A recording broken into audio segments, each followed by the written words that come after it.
बिज़बो को सब्सक्राइब करें और इस बेल आइकन को दबाएं और घिसी पिटी खबरों को देखें मजेदार कहानियों में। आमिर खान की सुपरहिट फिल्म दंगल में एक जवान लड़की एक दिग्गज पहलवान से टक्कर लेकर उसको पछाड़ देती है।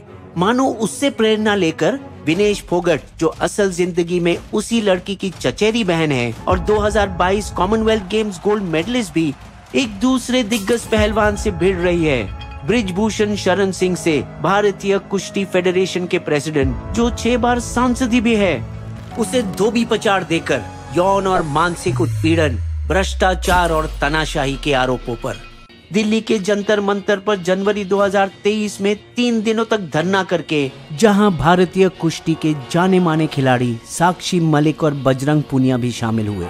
उन्हें हर संभव मदद की जरूरत थी, क्योंकि ब्रिजभूषण सिंह कोई मामूली नेता नहीं, बल्कि इतना बेगैरत कि जोर जबरदस्ती से वो कुश्ती के खेल पर अपना राज चलाता है। लखनऊ उनका गढ़ है और आरोप ये है कि वहाँ कैंप्स लगवाकर वो गरीब युवा लड़की पहलवानों का आसानी से शोषण कर सकता था, क्योंकि वहाँ के लोकल मीडिया और पुलिस उनकी कठपुतली है। विशाल पैमाने पर कमाए गैर कानूनी धन के जरिए, जिसने उसे कुश्ती प्रशासन में तेजी से ऊपर ले जाने में मदद की। पहले गोंडा जिला कुश्ती संघ का प्रेसिडेंट बने, फिर उत्तर प्रदेश कुश्ती संघ का और अंत में राष्ट्रीय कुश्ती महासंघ का प्रेसिडेंट। अपना बड़ा अहंकार लेकर सिंह कई कुश्ती प्रतियोगिताओं में, चाहे जूनियर हो या सीनियर, एसयूवी के बड़े काफिलों में आता है। अपने 20 से 30 भक्तों की भीड़ के साथ एक ग्रैंड एंट्री मारने के बाद असली तमाशा बनता जब अधिकारी उसके पैर छूने के लिए झुकते हैं और उसकी जय जयकार हवा में गूंजती है। नेताजी जिंदाबाद। यहाँ तक कि पहलवान भी उसके पैर छूकर आशीर्वाद लेते, फिर ही मैट पर लड़ने जाते। इतना वट कि अगस्त 2022 में उन्होंने विश्व कुश्ती चैंपियनशिप का ट्रायल भी रोका, ताकि अयोध्या के कुछ संत पहले दोनों प्रतियोगी पहलवानों को आशीर्वाद दे सके। वैसे बिग बॉस भूषण प्रतियोगिता दौरान असला कर बैठते नहीं, बल्कि माइक छीनकर सब पर रौब जमाते। पहलवानों को सलाह देकर मजाक चिल्लाता, लंगोट निकला। रेफरी अगर कोई भी गलती करे तो उसे फटकार देता, हट साला निकम्मा। और जजों पर नियमों की किताब फेंककर खुद फैसला देता। चुप बे, मैं बताऊंगा कौन जीता। फिर छाती पीटकर, ऐसे टफ लोगों को कंट्रोल करने के लिए एक और ताकतवर आदमी की जरूरत है। क्या मुझसे ज्यादा शक्तिमान कोई है भी? जिस डायलॉग पर उसके चमचे तालियां मारते।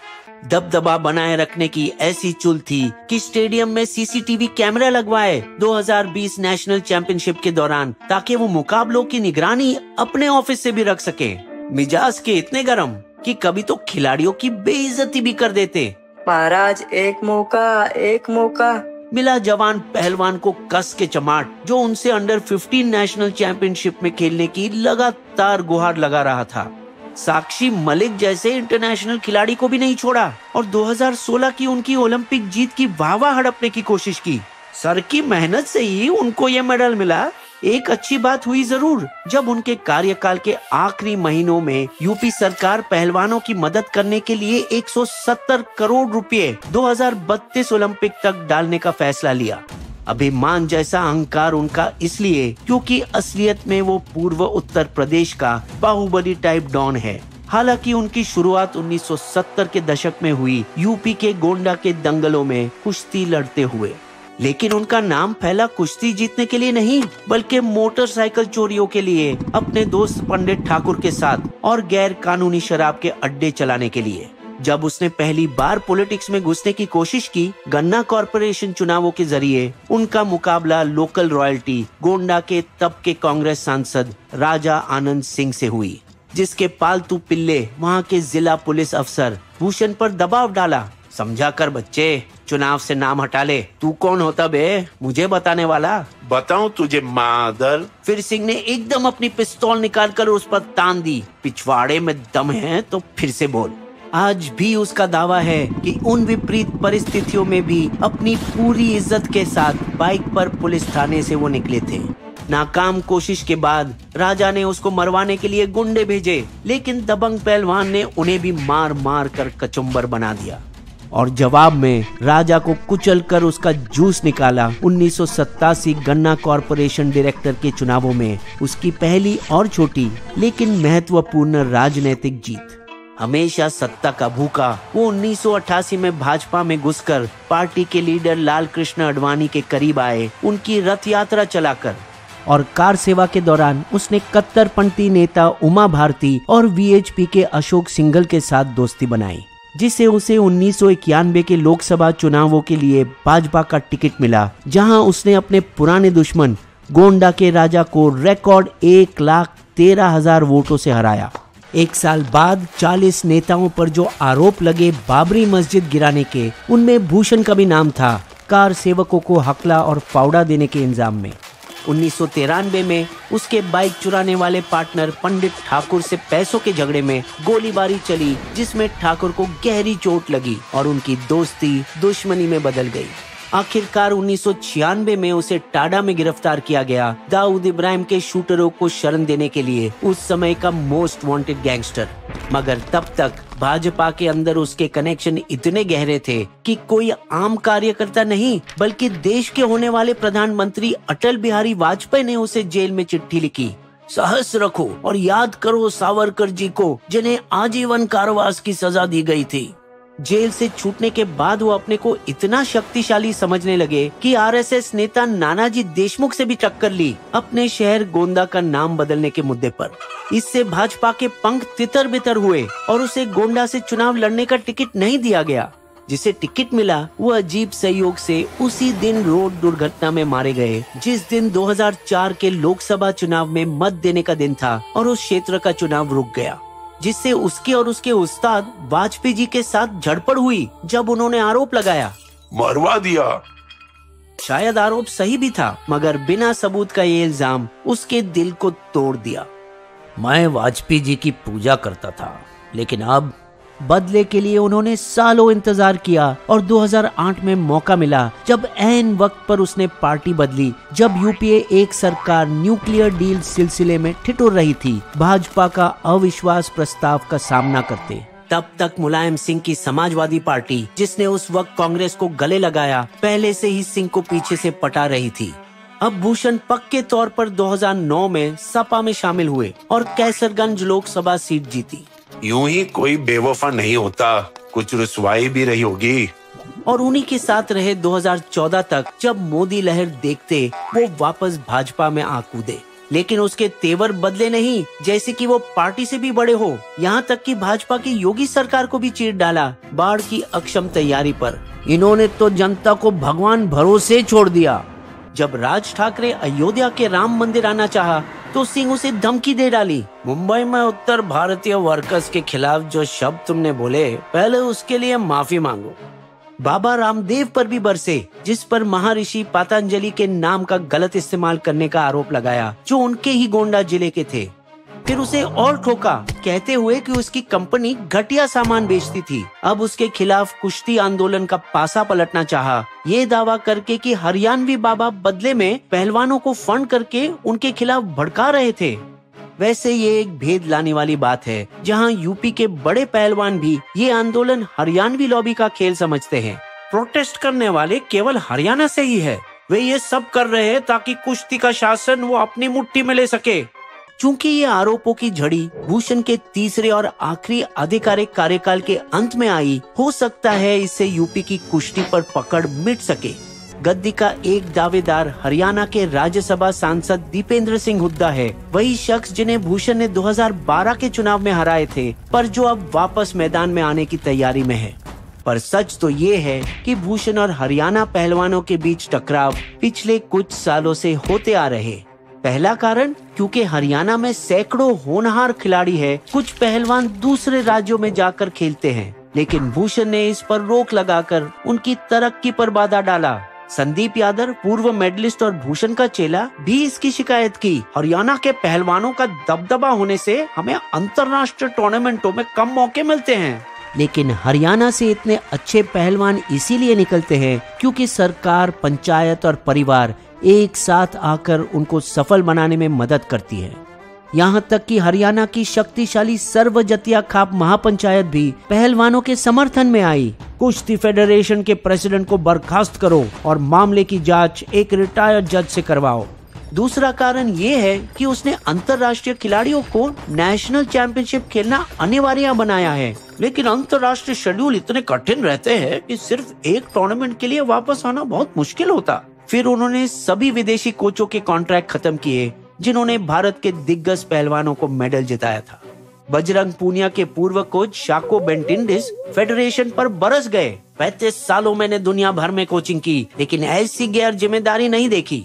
मेडल जीते हम JSW और ओलंपिक गोल्ड क्वेस्ट जैसे प्राइवेट संस्थाओं की मदद से, लेकिन इस बाहुबली को हिलाना मुश्किल होगा क्योंकि कानून भी उसका आज तक कुछ नहीं बिगाड़ पाया। 30 से अधिक आपराधिक मामलों से उसे छूट मिली है। तब भी कुछ नहीं हुआ जब खुद उन्होंने YouTube चैनल इंटरव्यू में हत्या करने की बात मानी। 2022 यूपी विधानसभा चुनाव प्रचार के दौरान एक बार जब किसी ने मेरे साथी रविंद्र को गोली मारी, मैं वहाँ था। मैंने उसकी पीठ पर बंदूक रखा और उसे उड़ा दिया। अपनी बचाव के लिए है उसका बढ़ता हुआ पैसों का भंडार, जो कहा जाता है बना शराब के ठेकों से, कोयला खनन और सारियू और घाघरा नदियों से, गैर कानूनी रेत खनन से। हालांकि सबसे ज्यादा पैसों उन्होंने अपने 48 शिक्षा संस्थाओं से बनाए, जो गोंडा, बस्ती, बहरच और अयोध्या जिले में है, जिसके लिए ये भी कहा जाता है कि वहाँ के कई लोगों से जबरन जमीन खरीदी गई। नवाबगंज में मशहूर नंदिनी नगर महाविद्यालय की बाउंड्री कभी बनी ही नहीं, जिसका परिसर का निर्माण पूरा होने के 15 साल बाद भी और बढ़ रही। और भले ही ये सब प्राइवेट कॉलेज है जो अपने छात्रों से बड़ी फीस लेती, जुगाड़ू भूषण सरकारी सब्सिडी लेने में भी कामयाब रहे और दोनों हाथों से मजे चखे। पर असली पैसा उन छात्रों से आता है जो चीटिंग से पास होने के लिए देते हैं, जिसे भूषण को नकल माफिया का खिताब भी दिया गया। दरअसल कॉलेज टीचर से बहुत फायदे हैं। एक तो सभी उसे वोट देते और 100 से 200 का फौज चुनाव के दौरान फ्री में उसका प्रचार करता है। सिंह, जो खुद ठाकुर है, गोंदा में जातिगत समीकरणों को पलट दिया है। बचपन में मैं ब्राह्मणों के पैर छूता था, आज जवान ब्राह्मण लड़के मेरे पैर छूते हैं और मुझे गुरुजी गुरुजी कहते हैं। अब भूषण भी एक मॉडर्न राजा बन चुका है, अपने पहले विरोधी राजा आनंद सिंह की तरह हेलीपैड समेत एक महल जैसे घर में रहकर। इस पेशे के फायदे देखकर उसका पूरा परिवार राजनीति में आ गया। पत्नी केतकी दवे सिंह गोंडा जिला पंचायत अध्यक्ष है। एक बेटा प्रतीक भूषण सिंह गोंदा सदर सीट से विधायक, जबकि दूसरा बेटा करण भूषण सिंह कुश्ती फेडरेशन का वाइस प्रेसिडेंट। अब इनके खिलाफ जंतर मंतर में कड़ा आंदोलन चला है, जिसमें हरियाणा और दिल्ली NCR के कई सारे उभरते हुए नए पहलवान शामिल हैं। बबीता फोगट, जिनकी जिंदगी पर दंगल पिक्चर बनी और अब सत्ता में बैठी भाजपा नेता है, वो भी साथ देने आई। मैं अपने साथियों को भरोसा दिलाती हूँ कि सरकार उनके साथ है। यूपी के राजनीति और कुश्ती में भूषण का इतना दबदबा होने के बावजूद खेल मंत्री अनुराग ठाकुर को प्रोटेस्ट कर रहे पहलवानों को शांत करने का तरीका निकालना पड़ा। बृजभूषण सिंह को अभी के लिए अपने पद से हटना होगा। वैसे बॉक्सिंग चैंपियन MC मेरी कॉम के तहत जांच समिति जो बनाई गई, वो पहले ही अपनी 1 महीने की समय सीमा पार कर चुकी है, बिना कोई रिपोर्ट दर्ज किए। हालांकि ABP न्यूज के एक स्टिंग ऑपरेशन के मुताबिक योगेश्वर दत्त के कोच रामफल मन कमेटी की सुनवाई की सारी अंदर की बातें भूषण को बता दी, जिससे विनेश फोगट ने आरोप लगाया कि 2012 के ओलंपिक ब्रॉन्ज मेडल विजेता और कमेटी के सदस्य योगेश्वर दत्त भूषण की गोदी में बैठ उसे गुप्त जानकारी खिलाते रहते हैं। इन घटनाओं से चिंतित यूनाइटेड वर्ल्ड रेसलिंग भारत को इस साल की एशियाई कुश्ती चैंपियनशिप की मेजबानी करने से हटाया। फीफा ने भी कुछ समय पहले इसी तरह मान्यता हटाई थी भारतीय फुटबॉल फेडरेशन की, जब सुप्रीम कोर्ट इसको चलाने के लिए एक कमेटी नियुक्त की, क्योंकि सभी अंतर्राष्ट्रीय फेडरेशन के मुताबिक कमेटी आजाद तरीके से नहीं चुनी गई।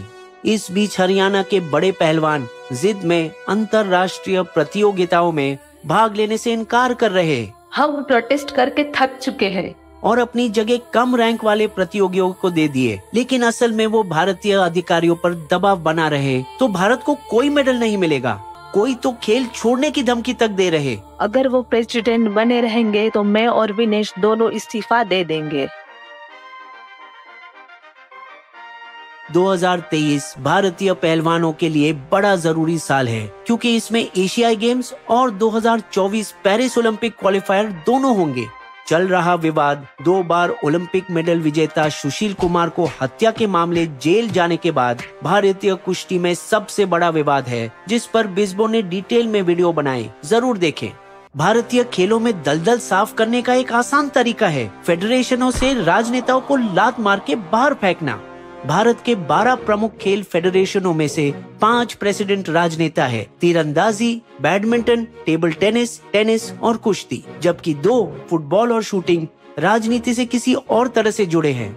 लेकिन फिर गांगुली जैसे महान खिलाड़ी भी बीसीसीआई को सुधार नहीं पाए, जिसकी निकाले जाने की पूरी अंदर की कहानी अपने वीडियो में बड़ी अच्छी तरह से दिखाई। इससे पहले 2010 में भारतीय महिला हॉकी टीम के कोच एमके कौशिक को हटाया गया, जब 31 खिलाड़ियों ने उत्पीड़न की शिकायत की। इस साल जनवरी में पूर्व भारतीय हॉकी कप्तान संदीप सिंह को भाजपा की हरियाणा सरकार ने खेल मंत्री पद से इस्तीफा देने के लिए मजबूर किया, वही उत्पीड़न के आरोपों के बाद। जबकि भाजपा ने 2018 में केंद्रीय मंत्री एमजे अकबर और 2019 में यूपी विधायक कुलदीप सिंह सेंगर को इसी तरह के आरोपों पर बाहर का रास्ता दिखाया था। डर है कि अगर भाजपा गोंडा के इस बाहुबली नेता को परेशान या सबक सिखाने के लिए कोशिश करी तो पूर्व मध्य यूपी में कई सीट खोने का जोखिम रहेगा। मगर ये भी डर है कि कहीं बाहुबली अमित शाह पर वाजपेयी वाली बेवफाई न कर जाए, यानी 2024 चुनाव से पहले भाजपा छोड़कर अखिलेश से हाथ मिलाए। बिस्बो की शायरी, पहलवानों ने कुश्ती साफ करने का उठाया बीड़ा, घमंडी प्रेसिडेंट को हुआ बहुत पीड़ा। बाहुबली के पास है ताकत और पैसे की मलाई, पर खिलाड़ियों की है ये आर या पार की लड़ाई। हमारे वीडियो कंटेंट की सोर्सेज आपको डिस्क्रिप्शन में मिलेंगे।